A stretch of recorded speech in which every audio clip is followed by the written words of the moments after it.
She never raised an army to conquer a man. She never needed to. History remembers Cleopatra as beautiful, as seductive, as a woman who used her body to survive in a world ruled by men. History is wrong. Cleopatra was a psychologist operating 2,000 years before the field existed. She was a strategist who studied her targets the way a general studies a battlefield. She spoke 9 languages, not because she was cultured, but because she understood that the fastest way into a man's trust is to speak to him in his own tongue. What you are about to hear is not a love story. It is a master class in psychological warfare. Welcome to Throne of Mind. I am going to show you exactly how Cleopatra built an empire. Not with weapons, not with beauty, but with her mind. She was not beautiful. She was a genius. Let us start by destroying the most comfortable lie history ever told you. Cleopatra was not the most beautiful woman in the ancient world. Ancient historians, the very people who lived during her time, did not describe her physical appearance as extraordinary. The Greek biographer Plutarch, who wrote about her in exhaustive detail, said this: her beauty was not so remarkable that none could compare with her. Read that again. The woman history built into a symbol of irresistible seduction was described by those who studied her life as not particularly remarkable in appearance. So what was it? What made Julius Caesar, the most powerful man on earth, risk a civil war for her? What made Mark Antony, a decorated Roman general, abandon his career, his family, and ultimately his life for her? Plutarch gave us the answer. He wrote that her presence had an irresistible charm, that her conversation had a peculiar fascination, that the tones of her voice were like an instrument of many strings. In modern psychological terms, she was a master of rapport building, of voice modulation, of charismatic influence. She did not walk into a room and dazzle people with her face. She walked into a room and made every single person feel like they were the most important human being alive until she decided they were not. She spoke 9 languages: Egyptian, Greek, Ethiopian, Arabic, Hebrew, Aramaic, Parthian, Latin, Median. No other Ptolemaic ruler before her had bothered to learn Egyptian, the language of the people they ruled. Cleopatra learned it deliberately, strategically, because she understood something most rulers never do. People do not follow power. They follow whoever makes them feel seen. When Cleopatra spoke to an Egyptian priest in his own language, she was not being kind. She was engineering devotion. She was making him feel, in that moment, that she was one of them, that she understood their world, that she was worthy of their loyalty. This is what modern psychologists call mirroring, and we will come back to it in detail. But first, understand the foundation of everything Cleopatra did. She studied people, she read rooms, she identified what every person in her orbit needed most: validation, admiration, power, safety. And she gave them exactly that. Not because she cared. Because she was building something. She was not seducing men. She was recruiting them.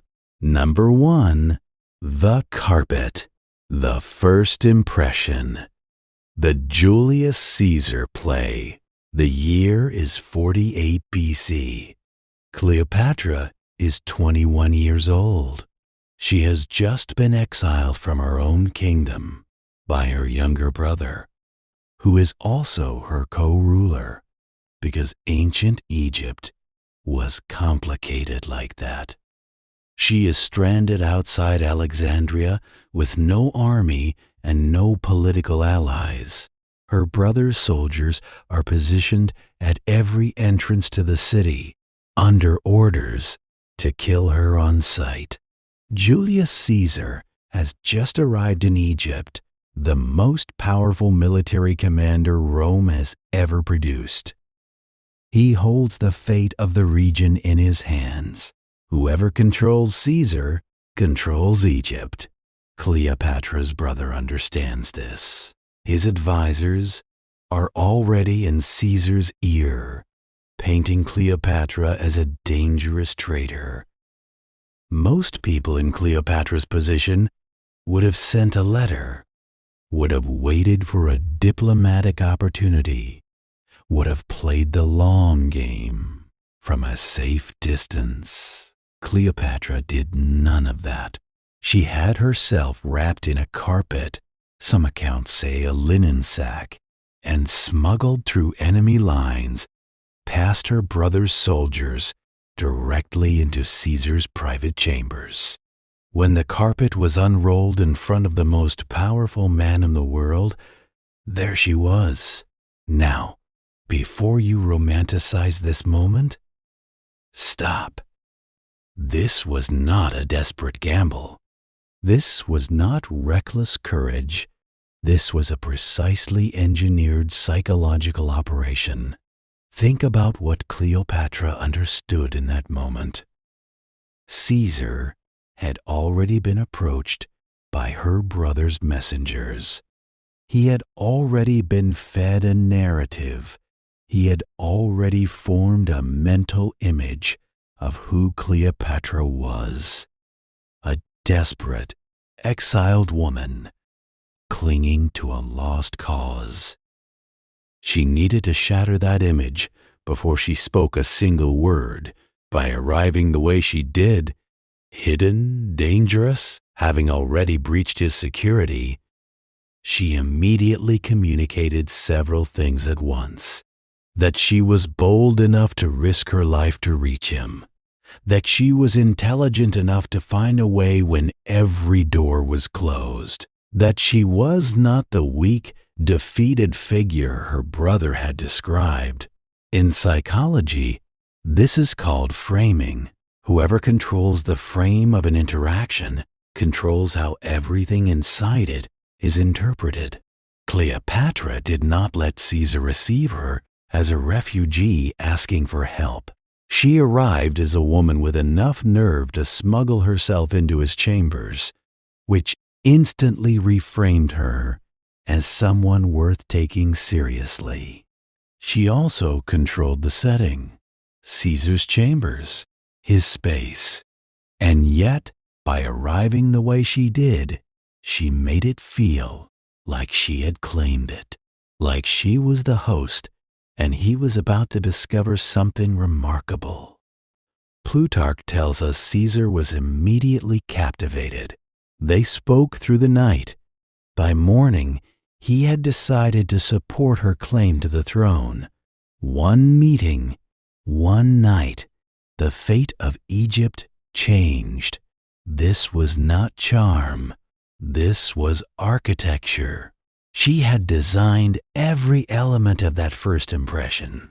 The method of arrival, the element of surprise, the implicit message of her audacity before she ever unrolled from that carpet.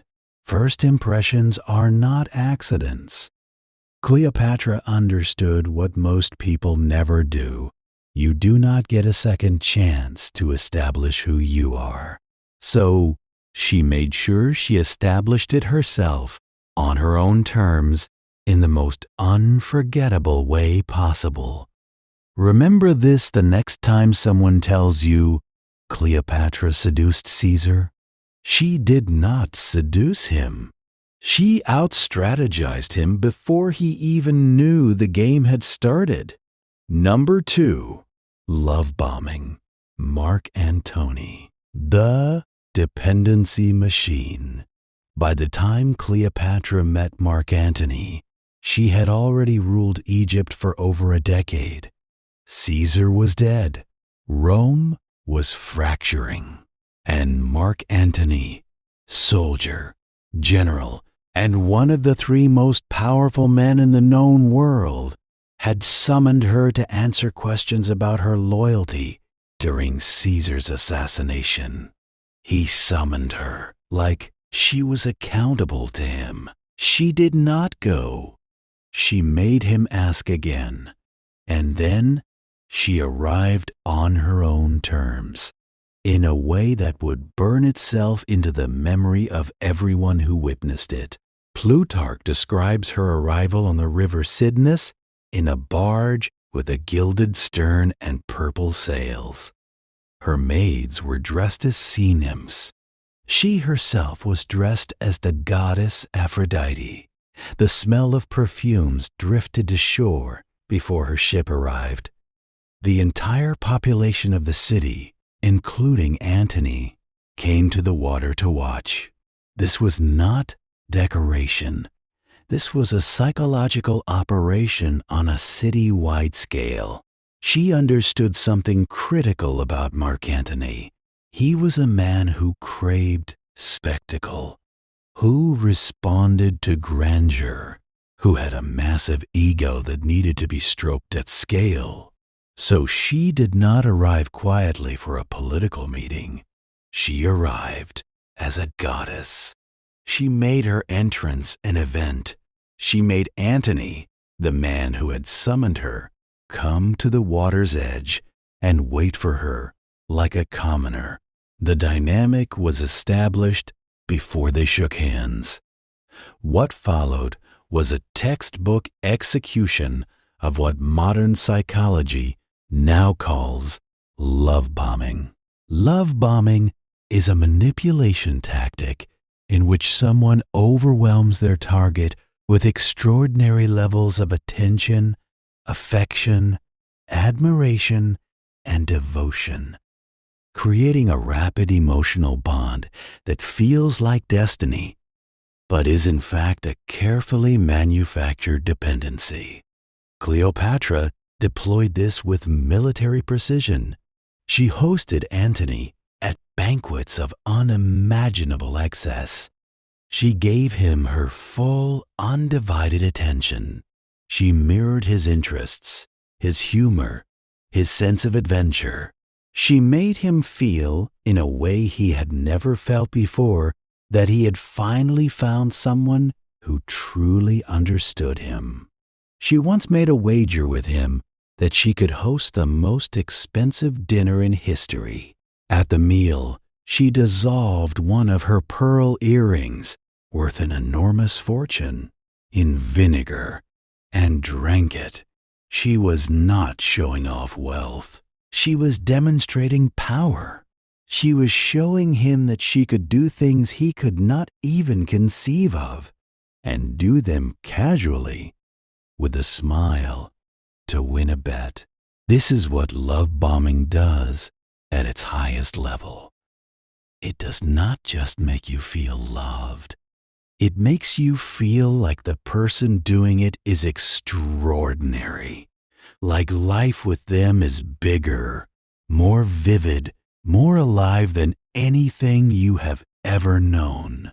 And once that feeling is established, once the target begins to associate that feeling with the person, they will do almost anything to keep it. Mark Antony eventually abandoned Rome, left his wife, moved to Alexandria, gave Cleopatra and their children enormous territories of the Roman Empire as gifts, acts that his political enemies used to destroy him. He did not do this because he was weak. He was one of Rome's greatest generals.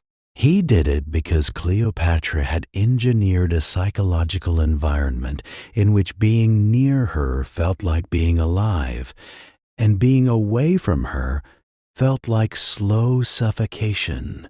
She did not trap him with beauty.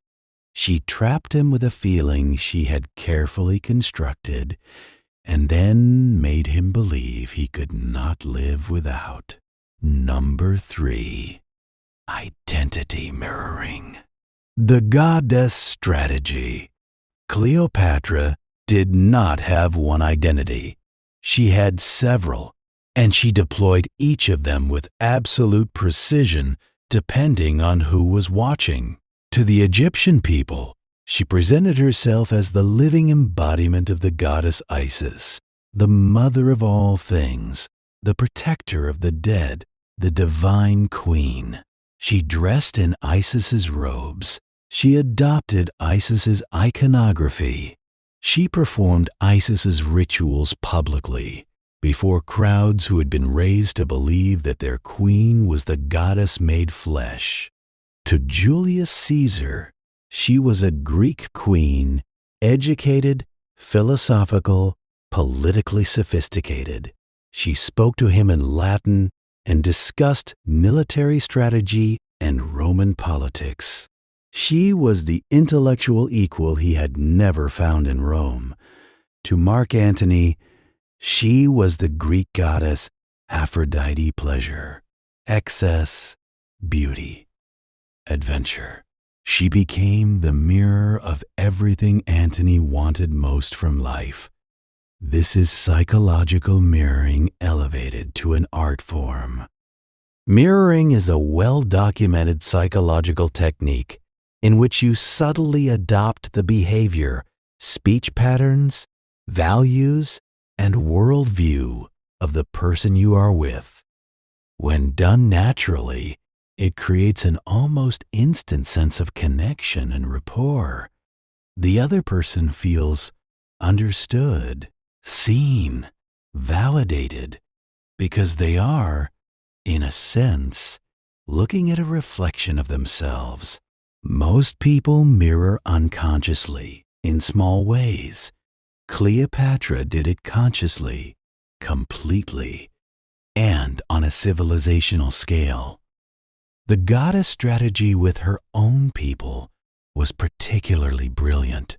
By casting herself as Isis, she removed herself from the category of politician who can be questioned or overthrown, and placed herself in the category of divine being who must be obeyed.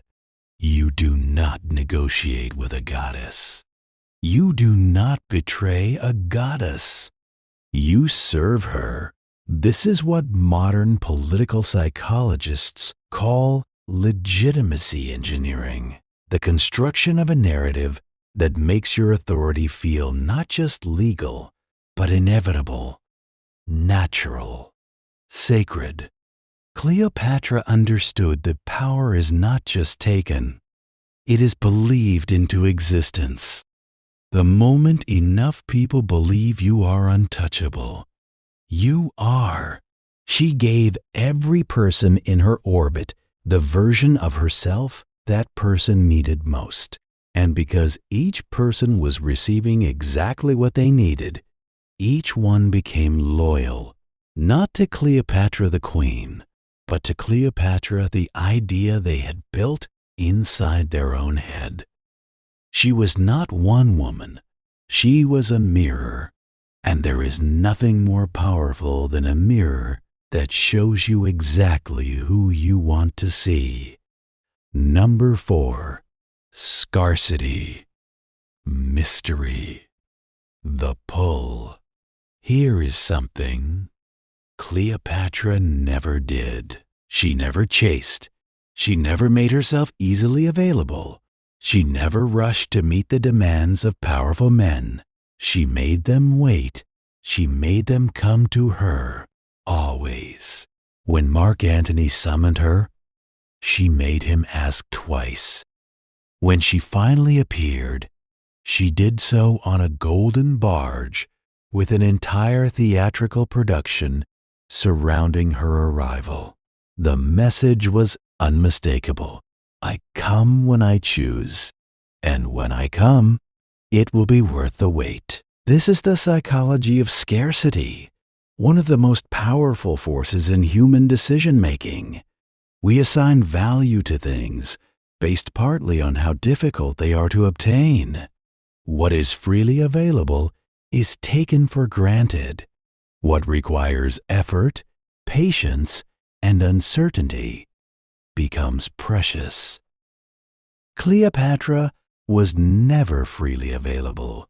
She was always slightly out of reach.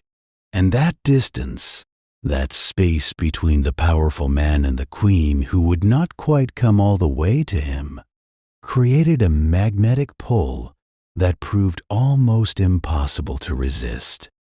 Combined with mystery, the sense that there was always more to know, more to discover, more hidden beneath the surface, she created a psychological dynamic where powerful men found themselves in a permanent state of pursuit. And the thing about pursuit is that it generates its own emotion. The longer you chase something, the more you convince yourself it must be worth chasing. She never had to manipulate their feelings directly. She simply created the conditions in which those feelings would arise naturally. And then she waited. Scarcity is not about withholding. It is about understanding that desire requires distance, that the moment you remove all barriers, all mystery, all space, you remove the possibility of wanting. And without wanting, there is no power. Cleopatra never removed the distance. Not once. Not even at the very end. Number 5. The final power move. Her death.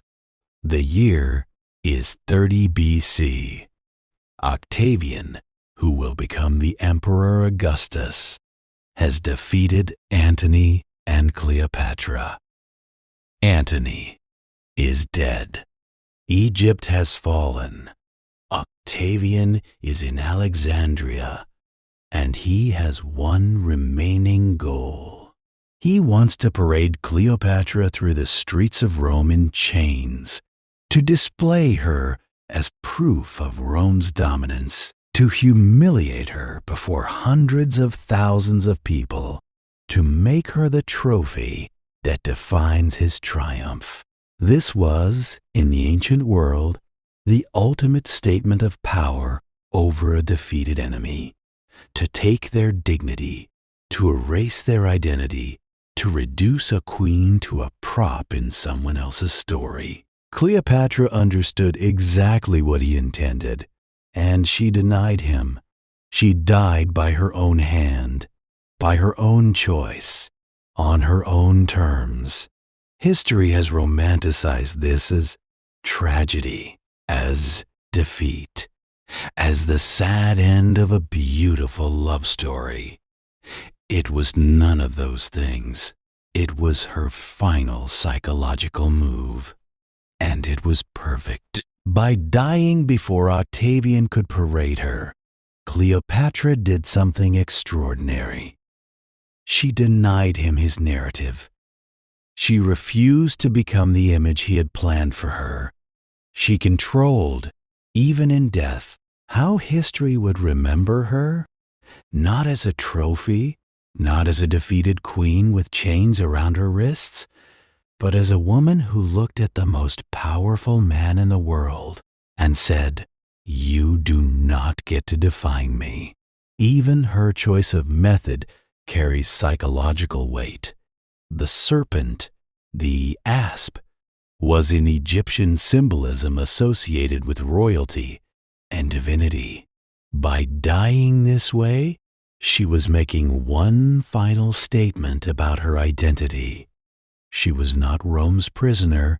She was Egypt's queen. She was Isis. And she was leaving this world on those terms. Octavian reportedly wept when he received news of her death, not from grief, from frustration. She had taken from him the one thing he had planned for. She had, in her final act, defeated him. There is a kind of power that exists beyond politics, beyond armies, beyond physical strength. It is the power of someone who knows exactly who they are and refuses to let anyone else write that story. Cleopatra held that power until the moment she stopped breathing. Outrow the lesson. Here is what Cleopatra leaves us with. Real power has never been about force. It has never been about beauty. It has never been about what you were born with. It is about understanding people more deeply than they understand themselves, about knowing what they need before they ask for it, about controlling the frame, the environment, the narrative, without anyone realizing you are doing it. Cleopatra did not rule Egypt with an iron fist. She ruled it with a mind so precise, so calculated, so aware, that emperors fell, generals followed her into ruin, and history spent 2,000 years calling it love. It was architecture. The throne was never made of gold. The throne was always in the mind.